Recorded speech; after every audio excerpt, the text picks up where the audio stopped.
तो ये तस्वीरें हम आपको यहां पर दिखा रहे हैं, किस तरह से ये कहा गया राहुल गांधी द्वारा कि आपको लूटा जा रहा है, हर पल आपको लूटा जा रहा है। और साथ ही साथ अपने घोषणा पत्र के जो तमाम बातें हैं, जो वायदे किए गए हैं, उनमें जो दावे किए गए हैं, उनका भी यहां पर जिक्र करते हुए सरकार बनती है तो फिर आर्थिक सर्वे करवाया जाएगा। पहले जाति की जो गणना है वो, फिर आर्थिक सर्वे जो है वो कराया जाएगा। और किस तरह के हालात अभी देश भर में बने हुए हैं, इसे लेकर राहुल गांधी निशाना साधते हुए सरकार पर, केंद्र सरकार पर वेल्थ सर्वे की बात करते हुए, और इसी को लेकर अमित मालवीय ने यह ट्वीट किया है। वेल्थ सर्वे पर राहुल गांधी की जितनी आबादी उतना हक इसके जरिए लागू होगा।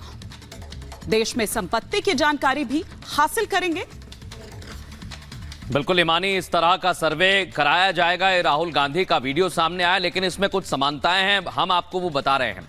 2024 में कांग्रेस का घोषणा पत्र, उसमें लिखा है, कांग्रेस के घोषणा पत्र में वादा है अल्पसंख्यकों के लिए पर्सनल लॉ होगा। 1936 में क्या हुआ था ये जान लीजिए, मुसलमानों के लिए शरिया पर्सनल लॉ की रक्षा की जाएगी। और भी समानताएं हैं। कांग्रेस ने कहा कि भारत में बहुसंख्यकों के लिए कोई जगह नहीं है 2024 में। 1936 में क्या कहा, मुस्लिम लीग का जो घोषणा पत्र है, बहुसंख्यकों के खिलाफ मुस्लिम लीग लड़ेगी। कुछ और भी बातें कही गई हैं। 1936 में कहा गया मुसलमानों के लिए अलग छात्रवृत्ति, नौकरियों के लिए संघर्ष करेंगे। 2024 में कहा गया मुस्लिम छात्रों के लिए विदेश में पढ़ाई के लिए स्कॉलरशिप सुनिश्चित की जाएगी, यह कहा जा रहा है। और बाकायदा माइनॉरिटीज का जिक्र किया गया है कांग्रेस के घोषणा पत्र में। और बीजेपी ने कहा है कि कांग्रेस का घोषणा पत्र मुस्लिम लीग से प्रेरित है। अब इस तरह के गंभीर आरोप लगाए जा रहे हैं और बीजेपी की तरफ से अलग अलग तरह से कांग्रेस पार्टी के ऊपर निशाना साधा जा रहा है। अब हम रुख करेंगे हमारी सहयोगी हिमानी का। बिल्कुल मृदुल, और हम बता दें कि किस तरह से अमित मालवीय ने वो तमाम बातें ट्वीट की। साथ ही साथ कांग्रेस के घोषणा पत्र पर प्रधानमंत्री नरेंद्र मोदी ने तीखा हमला बोला तो कांग्रेस समेत सभी विरोधी दल जो हैं वो बौखला गए हैं। उनका कहना है कि पीएम को ऐसा बयान नहीं देना चाहिए। ये मेरी समझ के परे है कि प्रधानमंत्री जी को उन मैनिफेस्टो में क्या बात लिखी ऐसी कि उसको वो जोड़ रहे हैं बेतों की बात करके। कोई लिंक तो बताए कि भाई आपने जो मैनिफेस्टो में 25 गारंटी दी गई है, 25 गारंटी में गारंटी ऐसी है, ये उनको ऑब्जेक्शन है या वो देश हित में नहीं, ये तो बताए। वो सारी गारंटी देश हित के अंदर है, गरीबों के लिए, दलितों के लिए, महिलाओं के लिए। भारत के प्रधानमंत्री जी अपने पद की गरिमा भूलकर देश में जो बोल जाते हैं चुनाव के लिए, वो भारत के पूर्व प्रधानमंत्रियों का अपमान है, उस पद की गरिमा का अपमान है, संविधान का अपमान है। मेरी चुनौती है, स्वीकार करें प्रधानमंत्री जी, हमारे घोषणा पत्र में वो पृष्ठ दिखा दें, पेज दिखा दें वो लाइन जहां हमने कहा है सबसे इकट्ठा करके मुसलमानों में बांट दें। पहले राउंड में बुरी तरह पिटने के बाद, बहुत पीछे रहने के बाद प्रधानमंत्री की बौखलाहट सामने आ रही है। वो मेरी चुनौती स्वीकार करें, या तो वो लाइन बताएं घोषणा पत्र की, वरना देश से क्षमा मांगे, अन्यथा देश के मतदाता उन्हें सजा दें झूठ बोलने की। कि नफरत की राजनीति छोड़े, मुद्दे की बात करें। देश का नौजवान, देश का बुजुर्ग वर्ग, देश का व्यावसायिक वर्ग, देश का किसान, देश की हमारी माताएं बहनें, सभी वर्ग के लोग जो हैं, उनका अर्जुन की तरह एक ही निशाना है। वो निशाना गरीबी, महंगाई, बेरोजगारी और खराब अर्थव्यवस्था है, और यही असल मुद्दा है। तो प्रधानमंत्री जी से हम यही अपील करेंगे कि आप बताइए आपने 10 साल में क्या किया और आपका बिहार के लिए, देश के लिए क्या विजन है। उस पे बात ना करके केवल मंदिर, मस्जिद और हिंदू मुसलमान की बात करना प्रधानमंत्री स्तर पर शोभा नहीं देता है।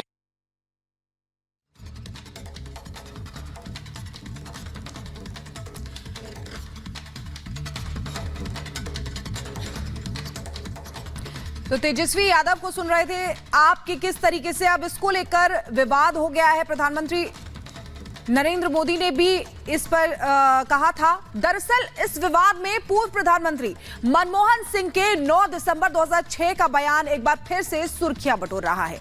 मनमोहन सिंह ने कहा था कि संसाधनों पर अल्पसंख्यकों का पहला अधिकार है, खासकर मुस्लिमों का संसाधनों पर पहला हक होगा। ये मनमोहन सिंह ने कहा था। मुस्लिमों को भी विकास का पूरा फायदा मिले, सभी के लिए संसाधनों को उपलब्ध किया जाए, तो ये मनमोहन सिंह ने पहले कहा था। और इसी बीच आपको बता दें कि कांग्रेस सत्ता में आई तो सर्वे कराकर सोना और मंगलसूत्र तक छीन लेगी। कांग्रेस तुष्टीकरण की राजनीति कर रही है, ये सारे आरोप बीजेपी कांग्रेस पर लगा रही है। पहले कांग्रेस का मैनिफेस्टो और फिर राहुल गांधी के वित्तीय सर्वे वाला बयान। बीजेपी लगातार हमलावर है। रिपोर्ट आपको दिखाते हैं।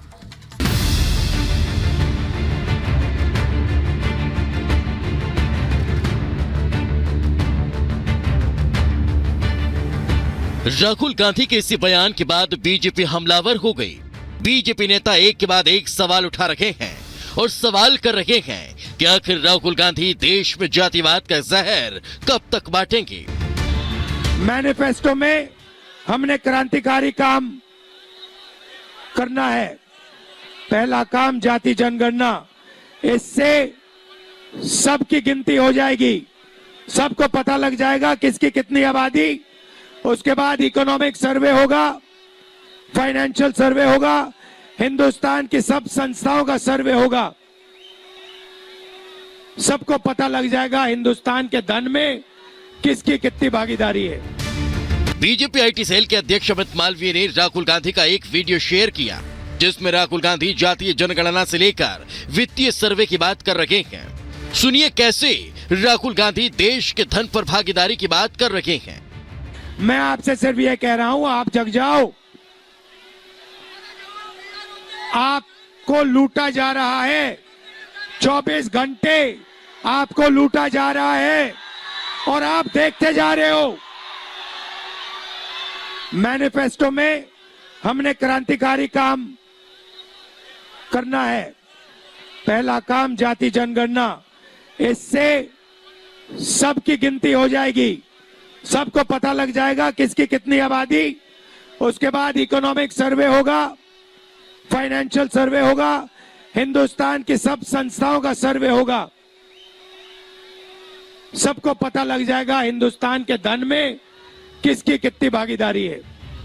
लोकसभा चुनाव के लिए कांग्रेस ने जो घोषणा पत्र जारी किया, राहुल उसे लेकर क्रांतिकारी काम करने की अपील कर रहे हैं। बीजेपी का आरोप है कि कांग्रेस का ये घोषणा पत्र बिल्कुल वैसा ही है जैसा 1936 में मुस्लिम लीग ने जारी किया था। आगे डिटेल में घोषणा पत्र के बारे में बताएंगे, लेकिन इससे पहले सुनिए कैसे प्रधानमंत्री नरेंद्र मोदी ने राहुल के इस बयान पर राजस्थान में अटैक किया और इसे अर्बन नक्सल की सोच बताते हुए मंगलसूत्र तक छीन लेने का आरोप लगाया कि अगर कांग्रेस की सरकार बनेगी तो हरेक की प्रॉपर्टी का सर्वे किया जाएगा। हमारी बहनों के पास सोना कितना है उसकी जांच की जाएगी, उसका हिसाब लगाया जाएगा। उसका मंगलसूत्र वो एक सोने का कीमत का मुद्दा नहीं है, उसके जीवन के सपनों से जुड़ा हुआ है। तुम उसे छीनने की बात कर रहे हो अपने मैनिफेस्टो में। गोल्ड ले लेंगे, सबको वितरित करेंगे। और पहले जब उनकी सरकार थी उन्होंने कहा था कि देश की संपत्ति पर पहला अधिकार मुसलमानों का है। ये अर्बन नक्सल की सोच, मेरी माताओं बहनों, ये आपका मंगलसूत्र भी बचने नहीं देंगे। पीएम मोदी ने अपने भाषण में मनमोहन सिंह की उस टिप्पणी का जिक्र किया जिसमें उन्होंने देश की संपत्ति पर पहला हक मुसलमानों का बताया था। मनमोहन सिंह ने दिसंबर 2006 में कहा था कि समाज के सभी पिछड़े और अल्पसंख्यक वर्ग, विशेषकर मुसलमानों को विकास के लाभ में बराबर की हिस्सेदारी सुनिश्चित करने के लिए उनका सशक्तिकरण किए जाने की जरूरत है। देश के संसाधनों पर पहला हक उन्हीं का है। बीजेपी कांग्रेस के घोषणा पत्र की तुलना इसलिए मुस्लिम लीग से कर रही है क्योंकि 1936 में मुस्लिम लीग के घोषणा पत्र में मुस्लिमों के लिए शरिया पर्सनल लॉ की रक्षा की बात की गई थी। और कांग्रेस ने अल्पसंख्यकों के लिए पर्सनल लॉ का वादा किया है। मुस्लिम लीग ने कहा था बहुसंख्यकवाद के खिलाफ मुस्लिम लीग लड़ेगी और कांग्रेस के घोषणा पत्र में इस बात का जिक्र है कि देश में बहुसंख्यकवाद के लिए कोई जगह नहीं। इतना कि नहीं, मुस्लिम लीग ने मुसलमानों के लिए अलग स्कॉलरशिप, नौकरी के लिए संघर्ष का वादा किया था और कांग्रेस वादा कर रही है कि मुस्लिम छात्रों को विदेश में पढ़ाई के लिए स्कॉलरशिप सुनिश्चित करेंगे। खुद प्रधानमंत्री नरेंद्र मोदी ने कांग्रेस के मैनिफेस्टो को मुस्लिम लीग की छाप बताया था। अब राहुल के वित्तीय सर्वे की बात पर पीएम मोदी हमला करते हुए आरोप लगा रखे हैं कि अगर कांग्रेस सत्ता में आई तो वो लोगों की संपत्ति घुसपैठियों और ज्यादा बच्चे वाले लोगों को बांट देगी। ये संपत्ति इकट्ठी करके किसको बांटेंगे? जिनके ज्यादा बच्चे हैं उनको बांटेंगे, घुसपैठियों को बांटेंगे। क्या आपकी मेहनत की कमाई का पैसा घुसपैठियों को दिया जाएगा? आपको मंजूर है? ये कांग्रेस का मैनिफेस्टो कह रहा है कि वो माताओं बहनों का सोने का हिसाब करेंगे, उसकी जड़ती करेंगे, जानकारी लेंगे और फिर उस संपत्ति को बांट देंगे। बीजेपी कह रही है कि कांग्रेस को चुनाव में इसका खामियाजा भुगतना पड़ेगा, लेकिन कांग्रेस कह रही है कि बीजेपी इसे लेकर बेवजह का तूल दे रही है। ये दुखद है। कांग्रेस पार्टी के इस स्टैंड की हम निंदा करते हैं। आने वाले दिनों में कांग्रेस को इससे खामियाजा भुगतना पड़ेगा। ये मेरी समझ के परे है कि प्रधानमंत्री जी को उन मैनिफेस्टो में क्या बात लिखी ऐसी कि उसको वो जोड़ रहे हैं बेतों की बात करके। कोई लिंक तो बताए कि भाई आपने जो मैनिफेस्टो में 25 गारंटी दी गई है, 25 गारंटी में गारंटी ऐसी है, ये उनको ऑब्जेक्शन है या